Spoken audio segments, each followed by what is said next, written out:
Preview.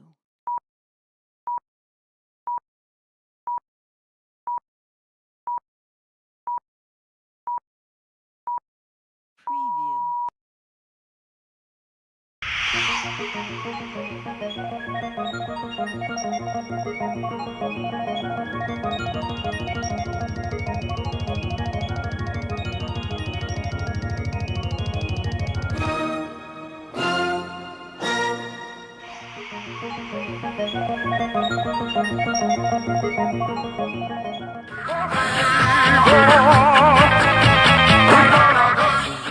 Insellem lil kulħadd, jiena Ġolin Grixti llum magħkom ħananalizza l-partita bejn ix-Sheffield United kontra l-Liverpool. L-iskor finali ta' din il-partita kienet 2-0 favur il-Liverpool bil-goals ta' Virgil van Dijk u Dominic Szoboszlai. Kienet partita fejn il-Liverpool tista' tgħid illi kontrollaw il-logħba mill-bidu sal-aħħar, però sabwa diffiċli biex jiftħu d-diviża ta' Sheffield United, illi fl-opinjoni tiegħi kieku jiena kont supporter ta' Sheffield kont ikun kburi bil-wirja li jurew fuq wara tawna battekata f'ċertu mument tal-logħba. Bħala l-man of the match għalija kienet bejn 4 players, bejn Wataru Endo li Jurgen Klopp taħ ċans wara illi skurja l-goal tal-equalizer biex inspira l-Liverpool biex minn 3-2 minn taħt jelbu l-Fulham 4-3 fil-logħba ta' nhar l-Ħadd li għadda u deċida li jibdih illum u fil-fema tiegħi kellu logħba tajba ħafna.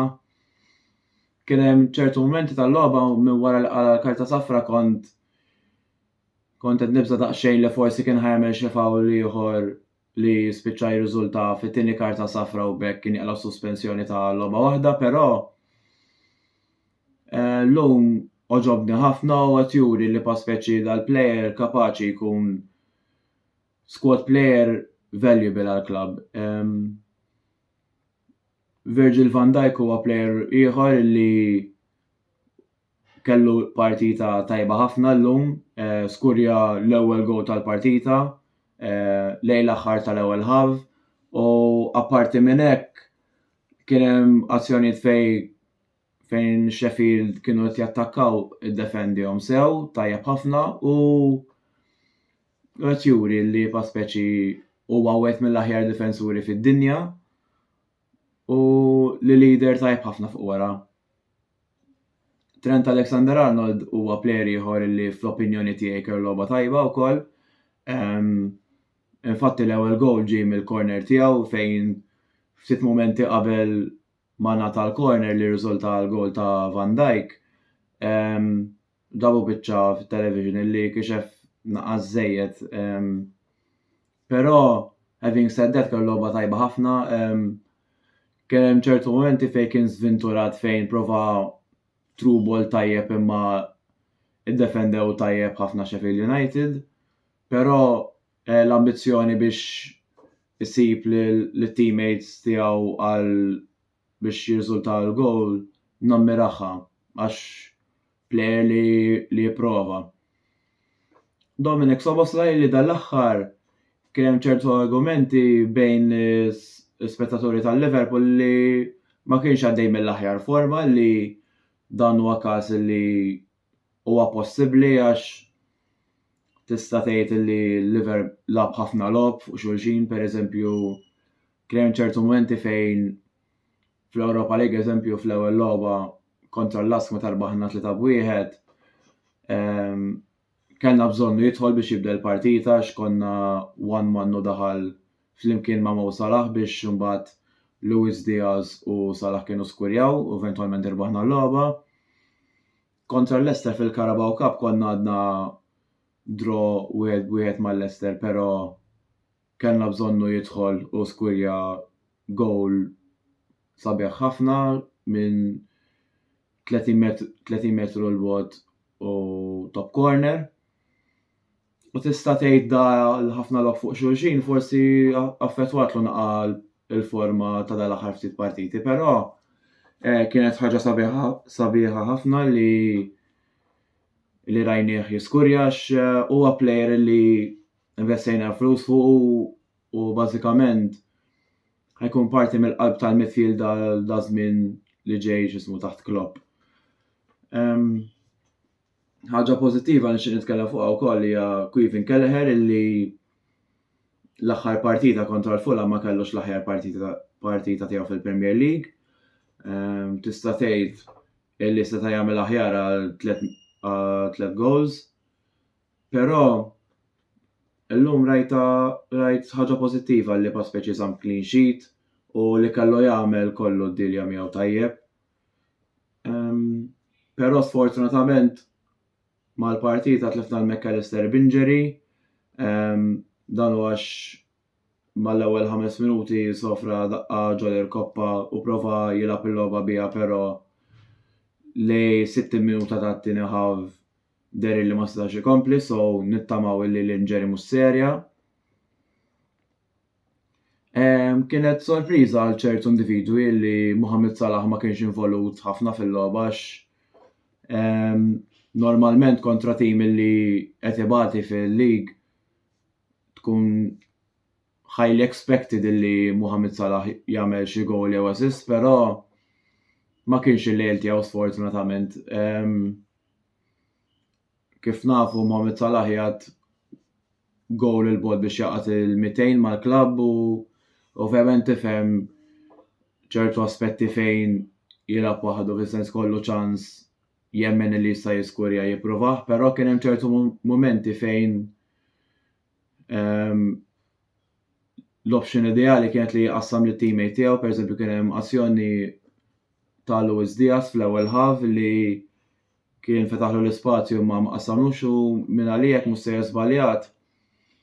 Ftit mumenti wara jew qabel l-istess li Szoboszlai, però normali li player tal-livell ta' Mohamed Salah ħajkollu xi logħba tikkonsidra bħala off day.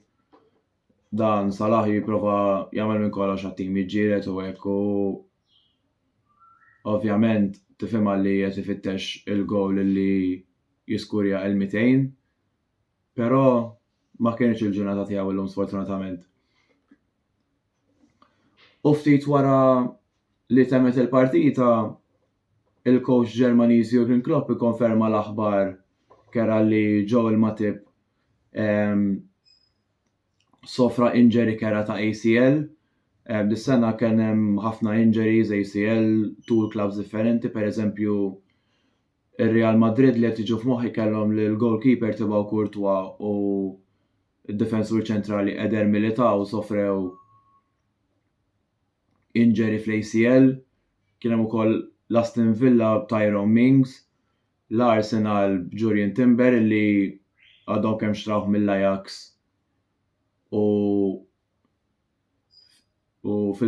fid-debut tiegħu sfortunatament weġġa l-koppa u qed ħares lejn żmien li ħajkun barra ħabba l-injury.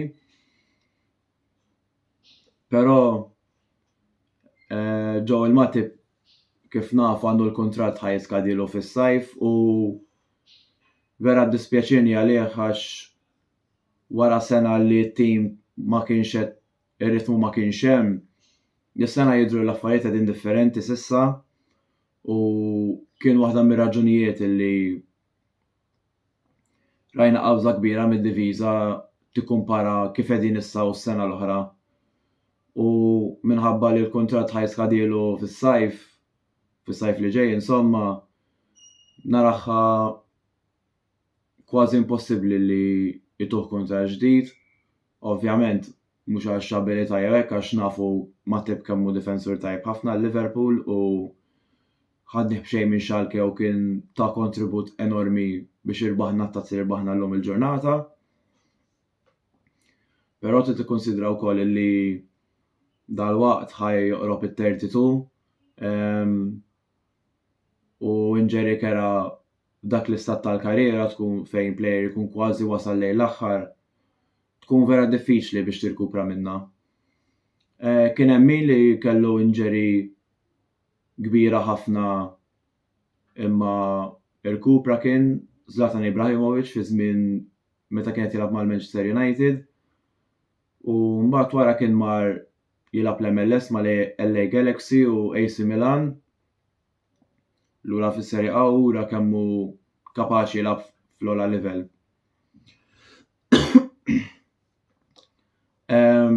Xi ħaġa oħra nixtieq nitkellem fuqha hija fuq Darwin Núñez illi ftit qabel ma skurja l-gowl li konferma rebħa tal-Liverpool Dominic Szoboszlai kellu ċans biex iżid l-iskor u jirdoppja l-vantaġġ, però kien xut illi laqgħu tajjeb ħafna l-gowler, kien 1-on-1. Però Darwin Núñez spatta għaċ-ċans li tilef b'assist tajjeb ħafna lejn Dominic Szoboszlai illi rebaħ il-ballun tajjeb ħafna, ġiret għall-ballun u cross tajjeb ħafna u finish eventwalment kienet tajba ħafna. Nirringrazzjakom tal-li smajtu l-analiżi tal-partita bejn Sheffield United kontra Liverpool. Issa ħanaddu għal-reklami u ftit wara ngħaddu għall-analiżi ta' Oliver Scicluna għall-partita ta' Manchester United kontra Chelsea. Grazzi u l-kumplament.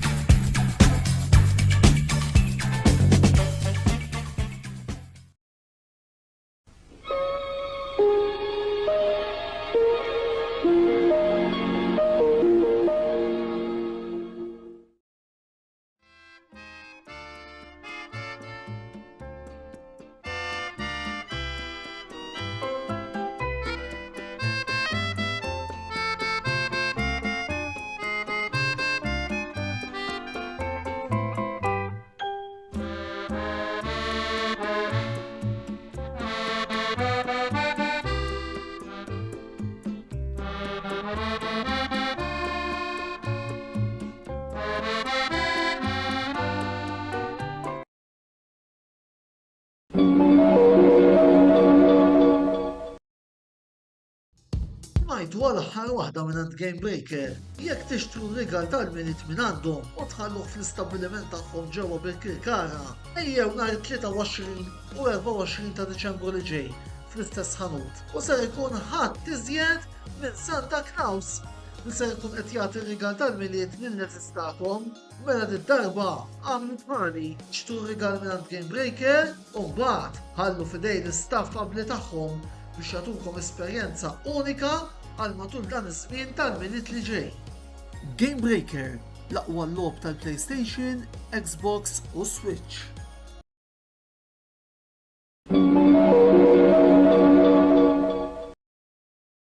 Wasal eluq żmien ommok, missierek, jew xi ħadd minn tal-familja, għandek xi okkażjoni jew xi attività mal-ħbieb u trid issib restorant tajjeb b'ikel ġenwin u prezzijiet qalbut ta' kulħadd? Post wieħed għandek issib El-Katalan tax-Xajra fejn issib għażla vasta ta' pizza, pasta, grills u għaġin f'atmosfera b'element familjari. Għal bookings ċempel fuq 21 800 997 jew żur is-sit tagħna għal iżjed informazzjoni. El-Katalan, ir-ristorant għalik.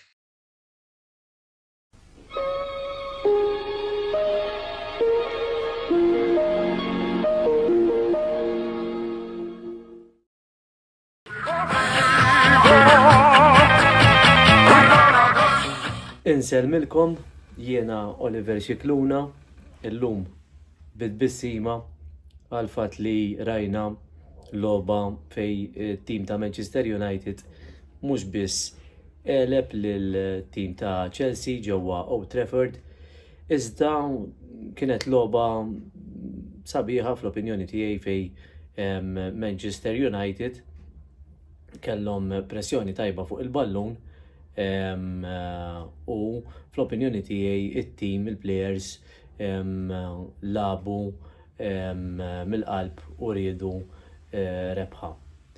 Rajna l-partita tibda b'ċans mitluf ta' penalty fej ingħata penalty li kien hemm min ukoll iddubita kienx penalty jew le. Jiena fl-opinjoni tiegħi Meta ma jkunx ngħid li ma jkunx, però naħseb jiena li rajtu kien penalty għal fatt li Enzo rifes u hekk jiġi tellef lil Anthony waqt attakk. Sfortunatament Fernandez tilef il-penalty nemmel il-pressjoni hemmhekk kien hemm il-pressjoni fuq it-tim ta' Manchester United għax kien fil-bidu tal-partita beda javvanza tajjeb li jellastaw u tilef ukoll anki numru ta' ċansijiet. Rajna l-Chelsea għal-momenti jibdew javvanzaw ukoll fuq it-tim ta' Manchester United u minnaħa ta' Modric ta' Chelsea rajna chances mitlufa wkoll għal fatt li naħseb jiena bdew javvanzaw wisq quddiem il-goalkeeper ta' Manchester United Onana u hekk il-chances bdew jintilfu ħafna mid-drabi. Jibqgħu jiddiżappuntaw però Chelsea għal numru ta' players u akkwisti ġodda li għamlu dan is-sajf forsi jiżżejjed anki bħala tim biex jiġġelja flimkien u biex jingħaqad, però nefqu flejjes kbar dan is-sajf dan it-transfer market biżida wkoll tal-coach Pochettino li tim ta' Chelsea jisu fl-aħħar 4 partiti apparti li kellu disfatti waħda wara l-oħra, it-tim ta' Chelsea mhux qed jipproduċi, mhux qiegħed motivat. Meta nikkumpara s-sitwazzjoni ta' Manchester United li jiena l-ewwel wieħed li nikkritika s-sitwazzjoni li qegħdin fiha Manchester United fil-fatt jiena naħseb jiena qatt ma niftakar it-tim ta' Manchester kemm ili nżomm magħhom f'din il-qagħda daqshekk fqira. Però meta tkomparhom mat-tim ta' Chelsea naħseb jiena tim ta' Manchester United they are doing a little bit better f'dak l-aspett. Dejt naraw ukoll din il-ġimgħa stess xi ħaġa li forsi dawk li jsegwu Manchester United raw bħali l-istatistika ta' rebħ u goals u anke punti fil-Premier League f'dan iż-żmien tas-sena li għaddiet ikkumparat ma' din is-sena. U fil-fatt to our surprise Manchester United din is-sena sejrin kemm ħarira aħjar mis-sena d-dieħla. So il-motivazzjoni tat-tim ta' Manchester m'għandix għalfejn tkun daqshekk mal-art meta tikkumpara l-sena li għaddiet pplejsjajna r-raba' fil-league kif ukoll ħadna il-Carabao Cup. Dis-sena sfortunatament diġà qlajna mill-Carabao Cup u jidher li chances li Manchester United jibqgħu fiċ-Champions League huma remoti ħafna. Però nemmen li ikun tajjeb ħafna li Manchester United jinqalgħu mit-tazzi u jiffukaw fuq il-lig mhux għax ħajjeħdu l-lig imma l-inqas jippruvaw jiġġieldu għal l-ewwel 4 postijiet. Jiena bħala supporter li nżomm mal-United għal dan iż-żmien kollu minix kuntent li nara din il-biċċa xogħol isseħħ għal fatt li bħala supporter aħna mdorri naraw il-Manchester United wieħed mill-aqwa timijiet ġewwa l-Ewropa. Inkompli fuq il-partiti tal-bieraħ, il-partiti tal-bieraħ rajna fl-opinjoni tiegħi wisq karti sofor meta rajna l-Garnacho eżempju li r-Italja x'waqqaf fil-logħba ir-referi fl-opinjoni tiegħi turi nuqqas ta' maturità ta' Garnacho għalkemm lagħab logħba tajba l-bieraħ. Imma ma kellux jirritalja b'dak il-mod għax kellu ċans mhux biss jieħu karta safra manki ir-riskja li jiġi mkeċċi rajna players oħrajn li bdejt nistenna li jitkeċċew bħal xogħol sfortunatament xogħol mill-players favoriti tiegħi ir-Reguilon la karta safra oħra 4 karti sofor f'logħba waħda. Dik irridu noqogħdu naqra attenti rajna ħafna xuttijiet li l-għażla rajna 28 xutt meta kkumparat ma' 13 xutt ta' Chelsea ġifieri Manchester United il-bieraħ kienu hemmhekk u labu logħba tajba jiena kuntent bir-rebħa fl-opinjoni tiegħi kellu jkun hemm chances għal iżjed goals l-iskorer tagħna jibqa' jiskurja logħba wara McTominay player li tajjeb ngħidu li l-klabb kienet jara li ineħħi fis-suq ta' trasferimenti fl-aħħar tas-suq ta' trasferimenti. Kif ukoll Maguire li qed jilgħab lob tajjeb u dan ukoll Ten Hag poġġih fuq il-lista li jneħħih. Għalhekk jiena nuri disapprovazzjoni tiegħi lejn Ten Hag nirrispetta l-pożizzjoni tiegħu bħala manager, però l-ħsibijiet u l-mottivi tiegħu u l-mod kif jaħseb l-istrateġija tat-tim ma tantx qed tinżilli tajjeb. Nista' naraw il-logħba li jmiss ma' Bournemouth nittama li tal-Chelsea kienet boost tat-tim ta' Manchester għax imbagħad wara Bournemouth ikun imiss il-logħba li jiena nibża minna ma' Liverpool. Jiena nsellmilkom nixtieq nirringrazzja il-riklami tagħna l-sponsors tagħna li huma Spaces, Game Breaker, The Barber Shop. Grazzi ħafna għall-sponsors tagħhom li iżommuna għaddejjin. U fakkar ukoll dan il-filmati jkunu ukoll fuq YouTube biex tkunu tistgħu taraw anki mhux live. Jiena wkoll infakkar li fis-6 ta' filgħaxija tkunu tistgħu issegwu l-Loredana fejn ikun hemm il-programm ta' ġimgħa tal-Kamra Sportiva u għalhekk inħeġġixkom biex issegwu. Nsellmilkom Oliver Scicluna, Glory Glory, Man United.